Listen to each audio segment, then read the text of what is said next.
आइए, सुनिए, देखिए, समझिए सनातन सत्य। जैसी दृष्टि वैसी सृष्टि, दृष्टि विज्ञान। कुदरत, कुदरती रचना एवं कुदरत के कानून से शाश्वत सुख की प्राप्ति। जोधपुर के परम पूज्य महात्मा उपासक प्रोफेसर डॉक्टर सोहन राज तातेड़ के निर्देशन में सनातन सत्य। जैसी दृष्टि वैसी सृष्टि, दृष्टि विज्ञान।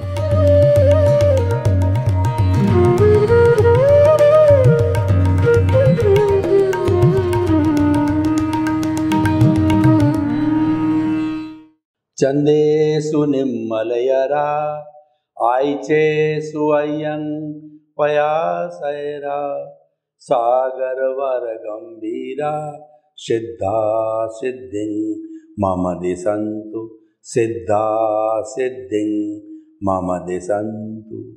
हे मेरे भीतर विराजमान शुद्ध आत्मा भगवान, आप अनंत ज्ञान, अनंत दर्शन, अनंत शक्ति, अनंत सुख का धाम हो।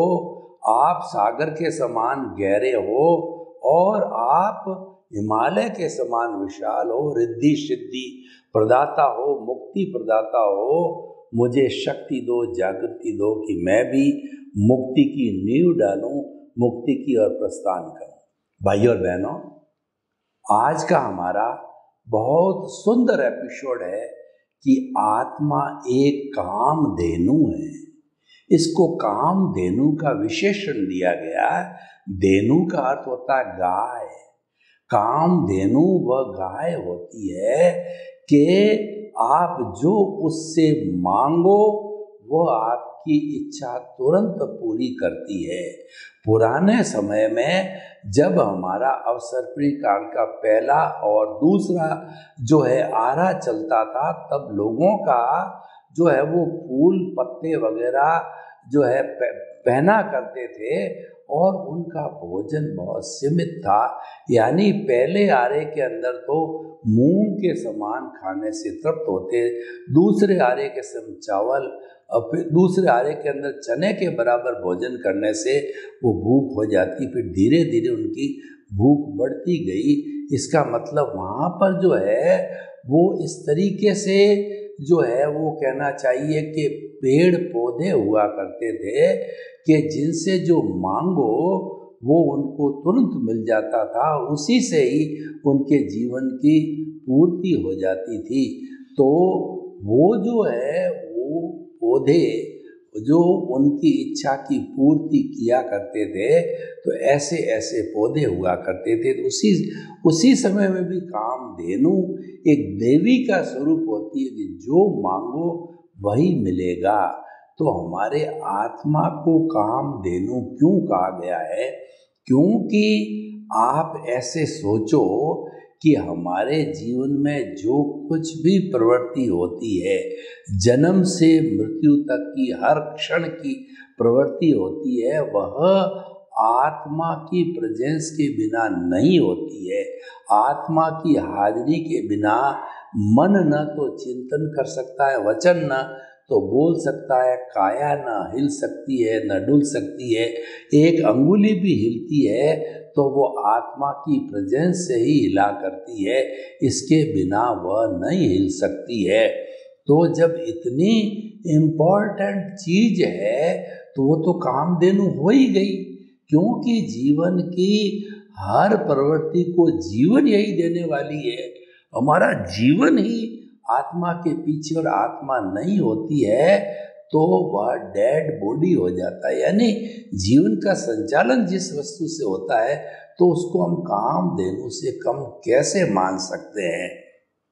लेकिन हमारी अज्ञानता है। अज्ञानता क्या है? दो चीज़ों की बड़ी अज्ञानता कि मैं कौन हूँ और इस सृष्टि का संचालन करने वाला कौन है। इसकी अज्ञानता क्या है कि मैं सोहन राज रूपी शरीर हूँ और इस शरीर का संचालन करने वाला मैं ही हूँ। जबकि वास्तविकता ये है कि सोहन राज का ये शरीर तो पिछले जन्म के कर्म के भुगतान के लिए मिला है और मैं शुद्ध आत्मा हूँ, मन वचन काया से मुक्त, ऐसा मैं शुद्ध आत्मा हूँ, ये सच्चा ज्ञान है। और दूसरा क्या है कि जगत का संचालक, यानी मैं कर्ता नहीं हूँ। कर्ता तो व्यवस्थित शक्ति है, साइंटिफिक सर्कमस्टेंशियल एविडेंसेज है, वह व्यवस्थित शक्ति है जो कि कुदरत है। कुदरत का एक भाग होता है वो व्यवस्थित शक्ति है। व्यवस्थित शक्ति हमारे व्यक्तिगत जीवन पर लागू होती है, वो व्यक्तिगत जीवन संचालन के लिए हमारे को द्रव्य क्षेत्र काल भाव आती है। लेकिन वह जो कुदरत होती है वो 84 लाख जीवा योनियों का भरण पोषण, जन्म, क्रिएटर, ऑपरेटर, डिस्ट्रॉयर वह है। सब कुछ वही है। और वो प्रकृति कहती है मैंने किसी को कर्ता नहीं बनाया है, मैंने किसी को कर्ता बनने की पावर नहीं दी है, मैंने किसी को कर्ता जो है बनने की पावर ऑफ अटॉर्नी नहीं दी है, मैं केवल सिंगल करता हूँ। कई बार क्या होता है, बहुत सी पॉपुलर प्रोडक्ट होते हैं तो उनके प्रोडक्ट के ऊपर लिखा होता है हमारी कोई भी ब्रांच नहीं है। इसका अर्थ ये है कि ये चीज़ पर्टिकुलर एक जगह ही मिलती है, क्योंकि वरना लोग जो है ब्रांच का नाम लिख करके इमिटेशन, नकली बना देते हैं। तो सारा कुदरत ने पहले ही क्लियर कर दिया कि मैं स्वयं करता हूँ, इस सृष्टि का कोई भी प्राणी करता नहीं है। तो सच्चा ज्ञान क्या है कि आप अपने आप को अकर्ता मानो और दुनिया के हर जो है प्राणी को अकर्ता मानो। जब आपने अकर्ता अपने आप को मान लिया तो आप भी निर्दोष हो गए और विश्व के समस्त प्राणी भी निर्दोष हो गए।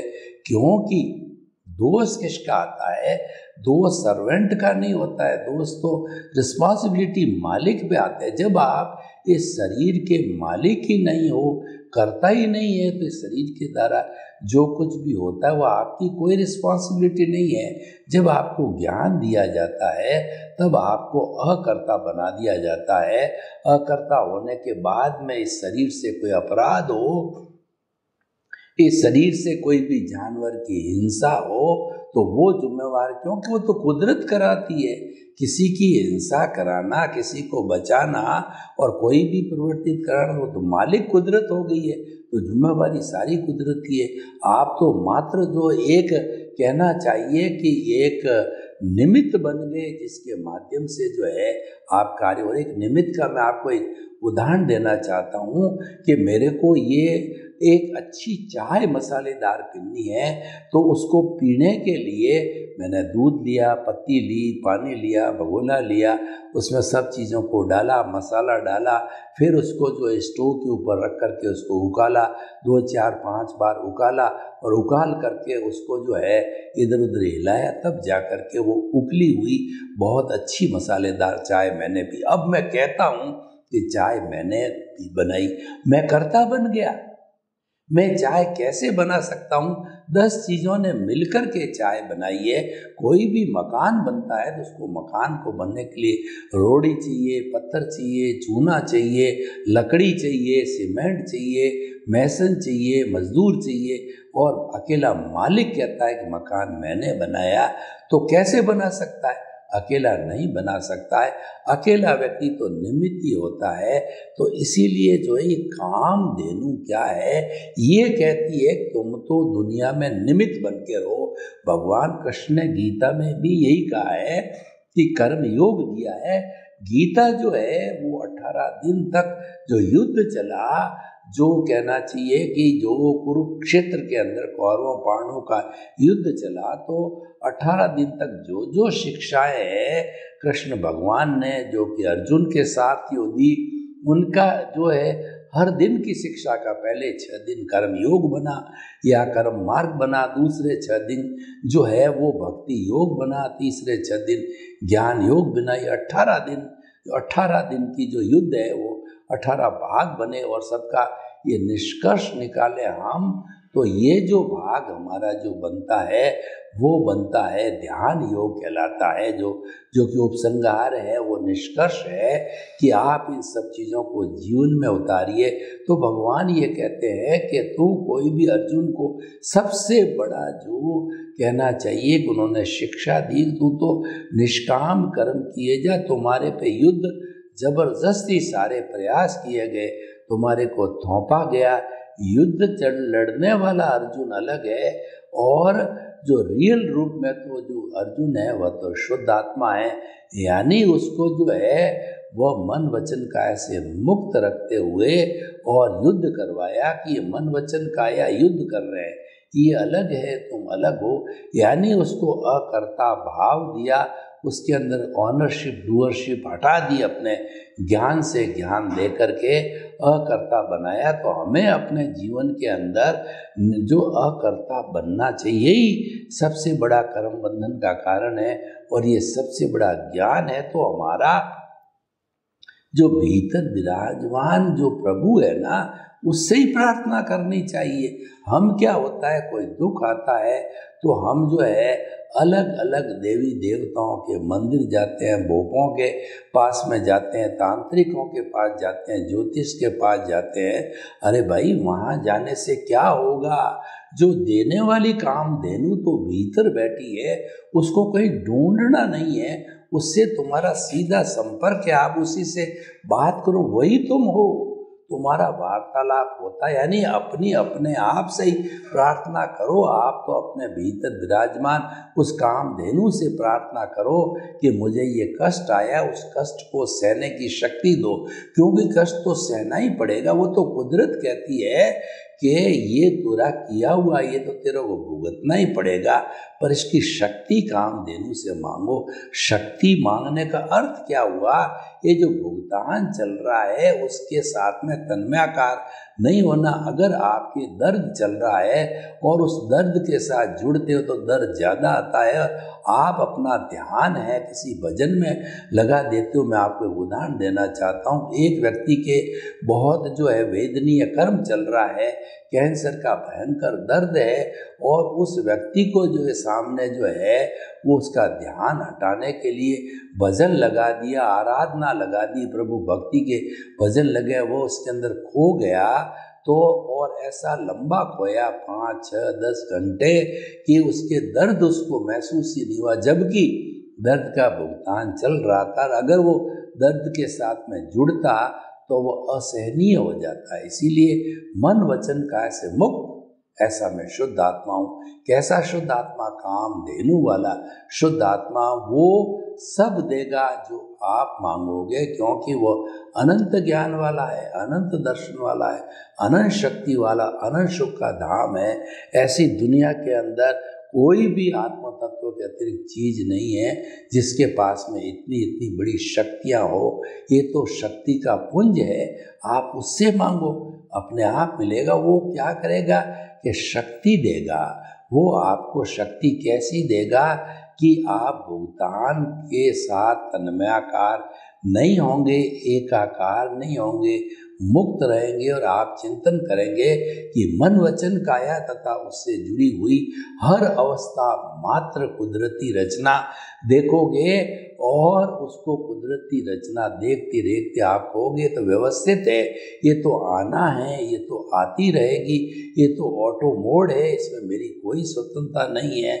तो जब आप उसमें निमित्त रहोगे, कर्ता नहीं बनोगे, तो आपको फल अच्छा मिलेगा। फल क्या मिलेगा? आपको कष्ट की अनुभूति नहीं होगी। और ये जो कामधेनु है, ये तो सुख का धाम है। जो आप बाहर सुख ढूंढ रहे हो, ये तो काल्पनिक सुख है। आप बाहर के इंद्रियों के सुखों के अंदर ये चिंतन करते हो, स्त्री में सुख है, परिवार में सुख है, धन में सुख है, दौलत में सुख है, और समस्त जो है वो हमारे इंद्रियों के सुख में सुख है। वो तो काल्पनिक सुख है, वो तो क्षणिक सुख है, वो स्थायी सुख नहीं है। स्थायी सुख का स्रोत तो आपके भीतर है। जो कामधेनु है वो स्थायी सुख का स्रोत है। इसीलिए हम कहते हैं कि मांगो परमानेंट सुख तो उस कामधेनु आपको देगी। यानी वो परमानेंट सुख का अर्थ हुआ कि आप जो है वो सुख की नींव लगाओ, आप शाश्वत सुख की नींव लगाओगे। यानी रॉन्ग बिलीफ को समाप्त करके आप राइट बिलीफ में आ जाओ। राइट बिलीफ क्या है? कुदरती कुदरत का कानून, ये सनातन सत्य है और ये राइट बिलीफ है। जब हम राइट बिलीफ में आते हैं तो धीरे धीरे हमारी रॉन्ग बिलीफ है वो समाप्त हो जाती है, हमारा काल्पनिक सुख दुख समाप्त हो जाता है और हम शाश्वत सुख की प्राप्ति को आ जाते हैं। तो भाई और बहनों, कामधेनु जो है वह एक ऐसा तत्व है जो मांगोगे वही मिलेगा। आप जो है आपके अंदर भय और भीख नहीं होनी चाहिए, क्योंकि जो मांगता है वो भिखमंगा होता है। इस दुनिया के अंदर सभी भिखारी है। जो धनवान है वह भी ये भगवान से मांगता है कि मुझे और धन दो। भिखारी तो बेचारा मांगेगा ही, क्योंकि उसके पास तो अभाव है। जो हमारे समाज में लूले लंगड़े अपाहिज मूक बधिर अनाथ और विधवाएं हैं तो वो तो बेचारे अभावग्रस्त है, क्योंकि उनके कर्म ऐसे ही है। उनकी तो हमें सहायता करनी है। लेकिन जो लोग धनी हैं, कुबेर है, वो भी भिखमंगे हैं, वो भी मांगते रहते हैं। तो ऐसी भीख जो है नहीं होनी चाहिए और भय नहीं होना चाहिए। भय क्यों नहीं होना चाहिए कि दुनिया में जो 33 करोड़ देवी देवता है उसमें कोई भी ऐसा पावरफुल नहीं है जो कि आपको सुख दे सके या आपको दुख दे सके। आपके जो कर्मोदय है, जो कर्मों का प्रारब्ध है, उसी से सुख और दुख मिलता है।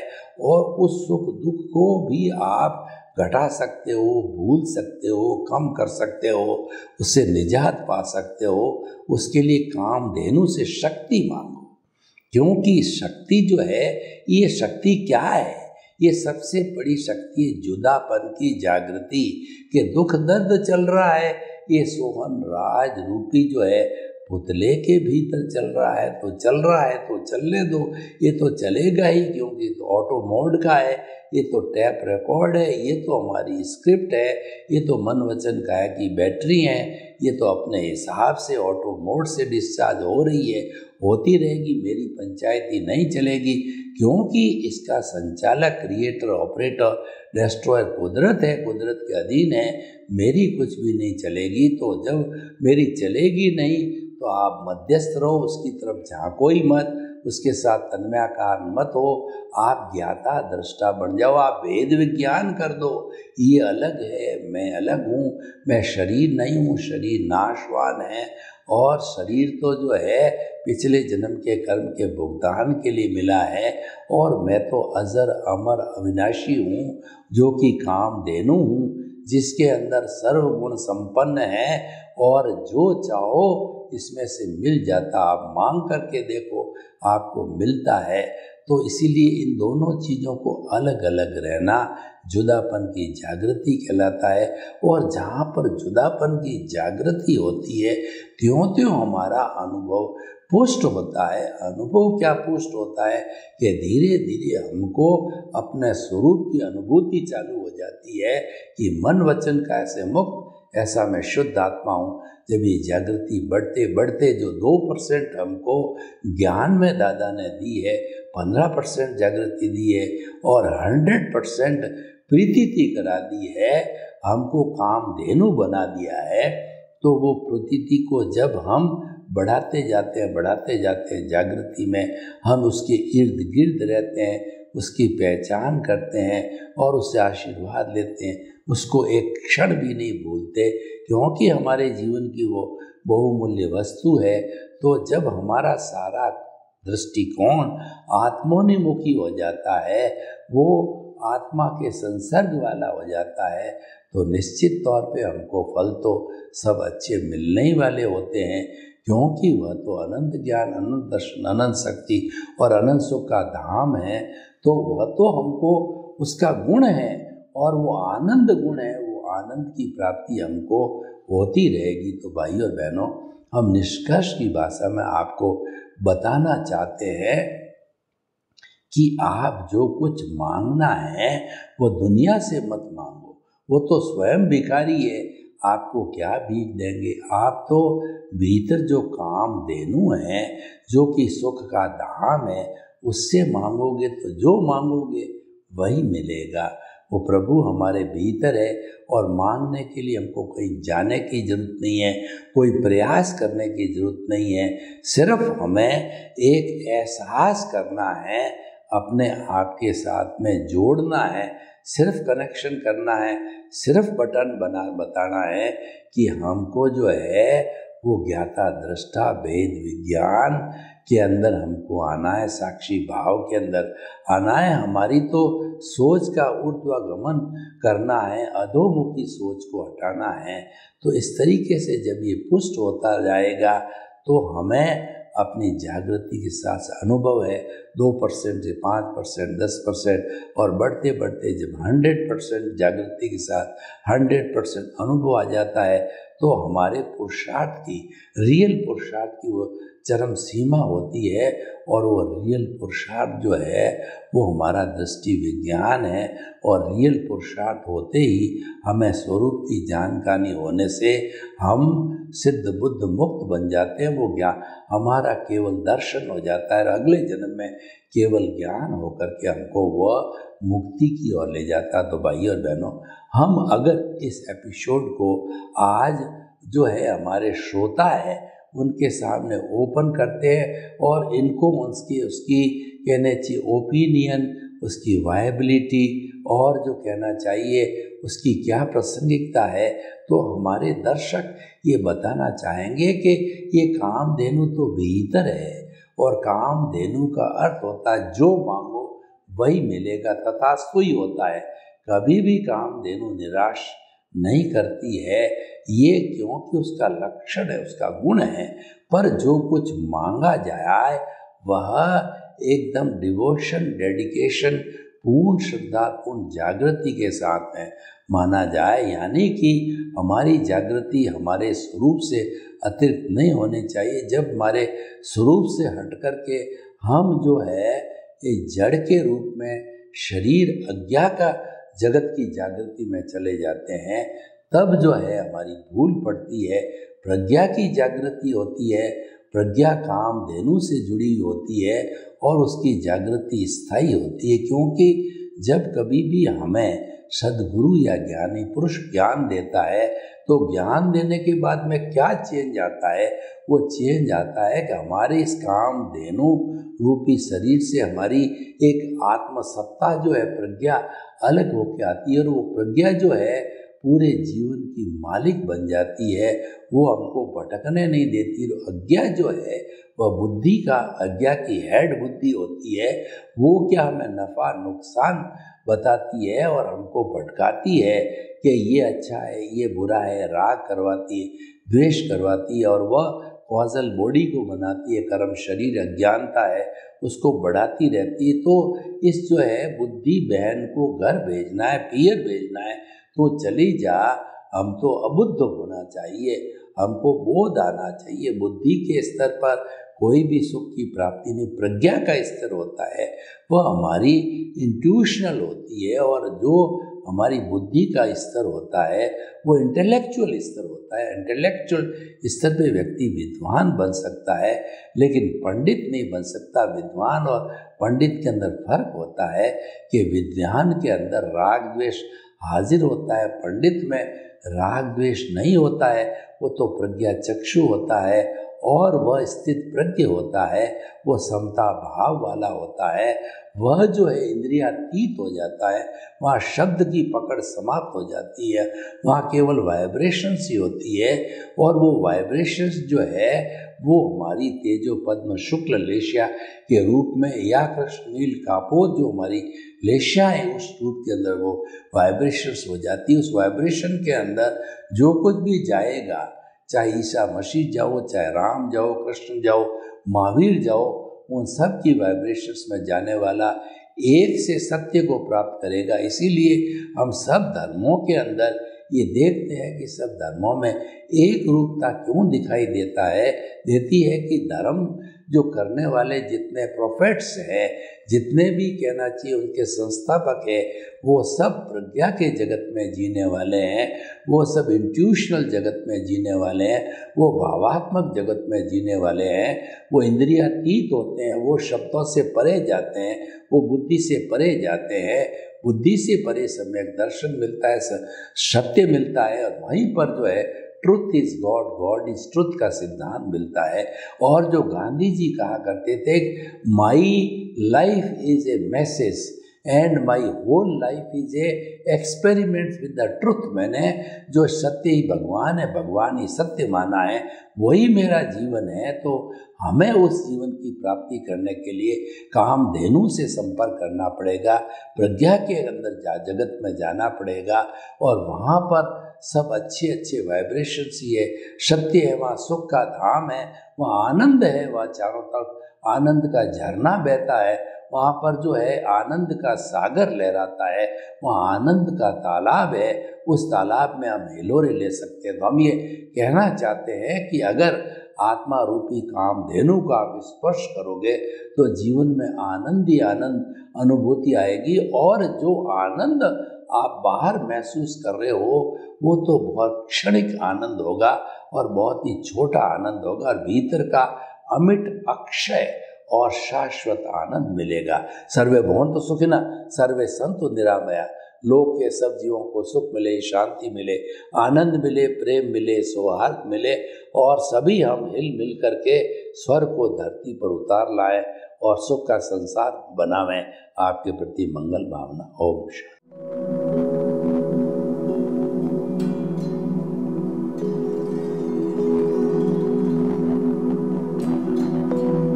एक ऐसा अंतर्राष्ट्रीय ख्याति प्राप्त मानव जो गुरु प्रेरणा से पिछले 20 वर्षों से वानप्रस्थ जीवन जीते हुए 24 घंटे मानवता की सेवा में संलग्न है। एक ऐसा मानव जो अभी राष्ट्रीय, अंतर्राष्ट्रीय टीवी चैनलों पर 7,500 एपिसोड के माध्यम से सनातन सत्य, आत्मविज्ञान एवं पुनरुत्थान, व्यवहार एवं निश्चय जगत के जीवनोपयोगी विषयों पर हृदय स्पर्शी प्रवचन कर चुका है। उस मानव का नाम है महात्मा उपासक प्रोफेसर डॉक्टर सोहन राज तातेड़। प्रोफेसर तातेड़ द्वारा योग, दर्शन, शिक्षा विषयों पर रचित पीएचडी स्तर के 250 शोध ग्रंथ भारत के 100 प्रतिष्ठित विश्वविद्यालयों में शोधार्थी पढ़ रहे हैं, तथा वे सभी शोध ग्रंथ वहां की सेंट्रल लाइब्रेरियों में उपलब्ध हैं। महात्मा सोहन राज ने अभी तक हजारों स्कूलों, कॉलेजों, विश्वविद्यालयों एवं संस्थाओं में सेमिनार, वर्कशॉप, कैंप लगाकर लाखों विद्यार्थियों को योग, दर्शन, शिक्षा का प्रशिक्षण देकर उन्हें सुसंस्कारित किया। डॉक्टर तातेड़ ने भारतीय संस्कृति उत्थान के 4000 से अधिक समसामयिक विषयों पर आर्टिकल लिखकर ऑनलाइन जर्नल, पत्रिकाओं, वेबसाइट्स पर प्रकाशित किया, जिसका उपयोग लाखों पाठक कर रहे हैं। उपासक तातेड़ के 5000 से अधिक आज का सुविचार, आज का शुभ संदेश, आज का मंगल भावना योग आदि चिंतन websites, Twitter, blogger, Facebook, YouTube माध्यमों से लाखों लोग अपना जीवन निर्माण कर रहे हैं। मानवता के मसीहा ऐसे महामानव महात्मा सोहन राज तातेड़ के प्रोफाइल को अभी तक विश्व के 20 लाख दर्शक यूट्यूब पर, 12 लाख गूगल पर एवं लाखों दर्शक फेसबुक, ब्लॉगर, ट्विटर और इंस्टाग्राम पर देख चुके हैं।